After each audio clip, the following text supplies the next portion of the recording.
I'm Christina Davison. I'm from Amarillo, Texas. I grew up there, and I got into face painting through my entertainment business that I had operated for about 20 years, doing pony rides and petting zoos for kids. And face painting came about as sort of just an add-on to that. I started out doing cheek art in 2004 in summer, and it went all right. But then people on various forums encouraged me to try full face designs, and I was a little bit reluctant because I really liked my cheek art detail. I liked being really picky, and I didn't want to just slap a 2-minute tiger on somebody and call it good, and I really wanted to do my artwork. And so about a year and a half later, it was Thanksgiving, November 2005, I grabbed my sister-in-law and just made up something outrageous and did a whole split face half and half design on her, and everybody just went crazy. And of course it took me 2 hours to paint that, but so that kind of got me started in full face. And then in January of 2006 was my first event that I painted full faces at. And that was scary, but then I took a class with Mark Reed in April of 2006, and then he came back that weekend, that same weekend, and painted with me at another large event.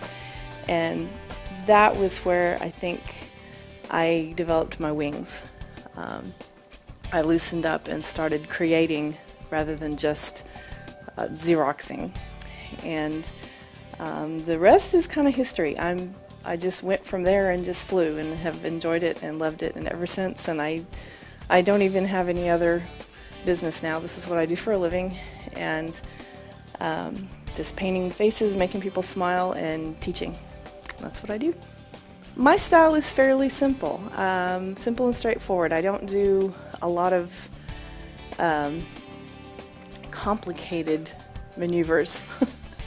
Most of my faces that I make money with, that I do at work, are 2 to 3 basic colors, maybe, and then black and white detailing.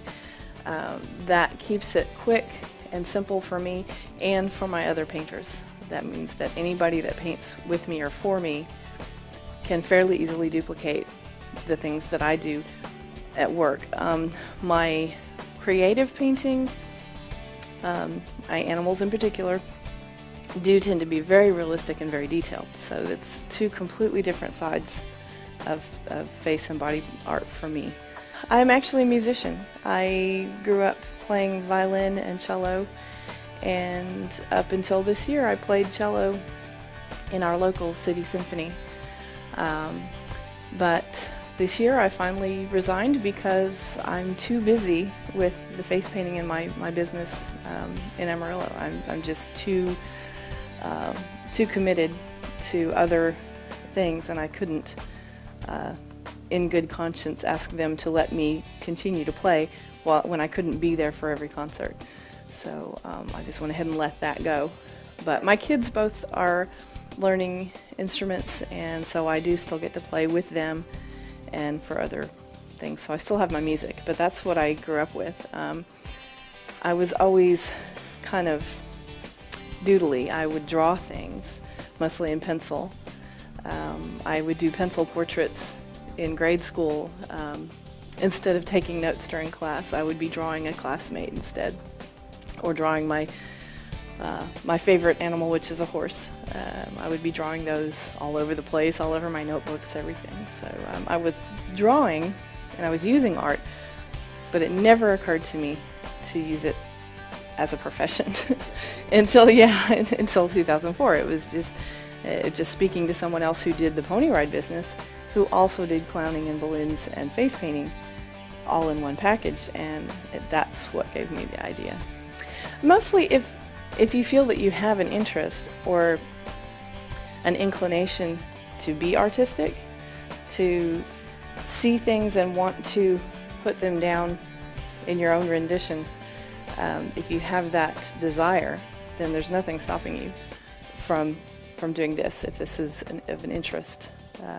There's no obstacles, it's only yourself.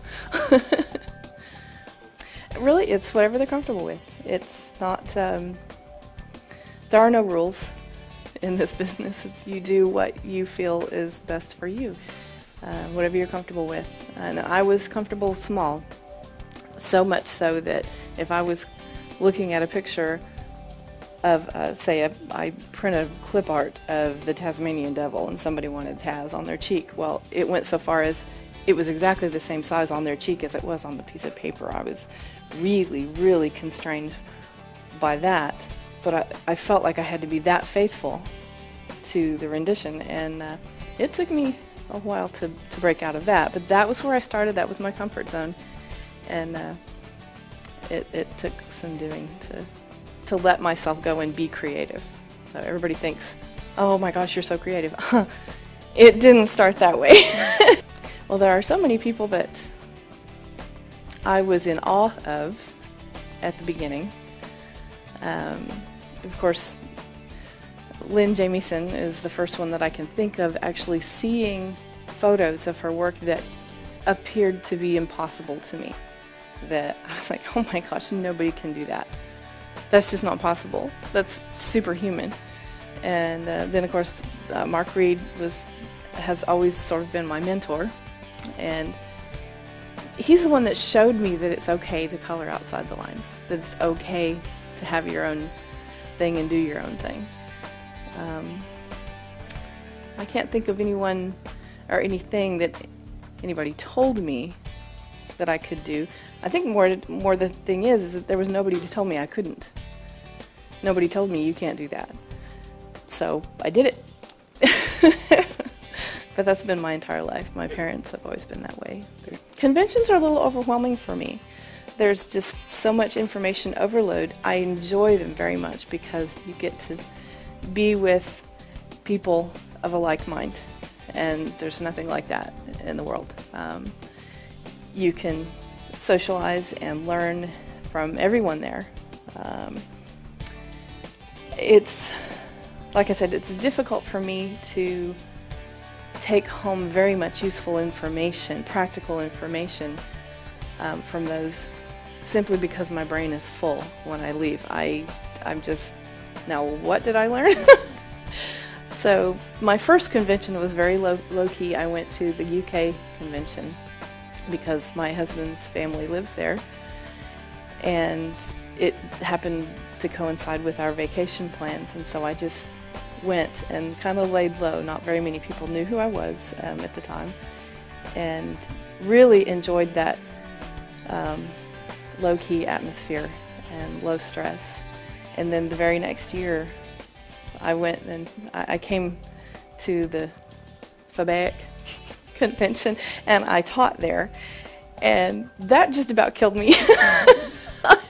I was so overwhelmed. I remember walking into my first class, into this room with a podium and a screen and a camera and about 200 people, standing room only, and I just about turned around and left. It was terrifying. And then Alex Hansen came in and, asked if this was the animal class, and I said yes, and so he came over and growled and acted like he was going to bite me. And so I think that broke the ice a little bit. Thank you, Alex.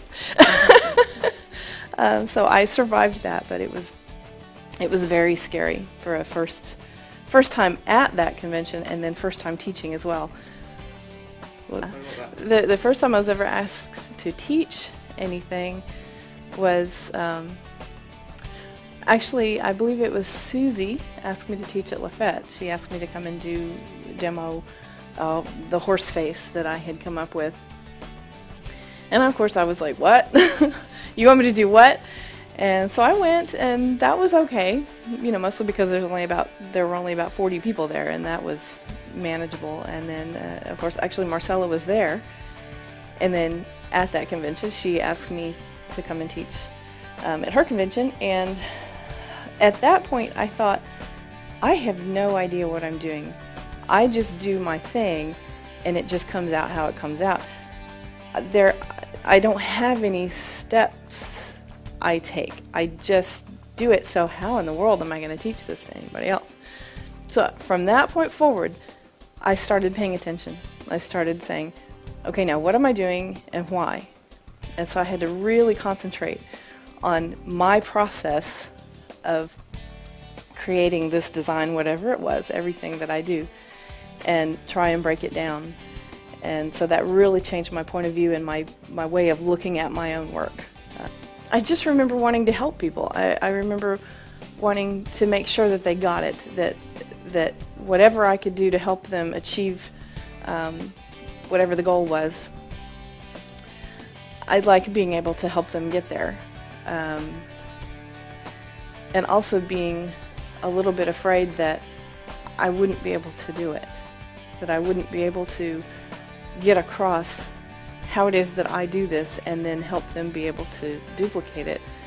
That's kind of, there's a lot of pressure there on me that I put on myself to make sure that somebody else is happy with my instruction. That's my big fear every time before I start to teach anything, anybody, anywhere, any class, even if it's just one person. I'm like, this is a lot of responsibility, and that gets me a little nervous.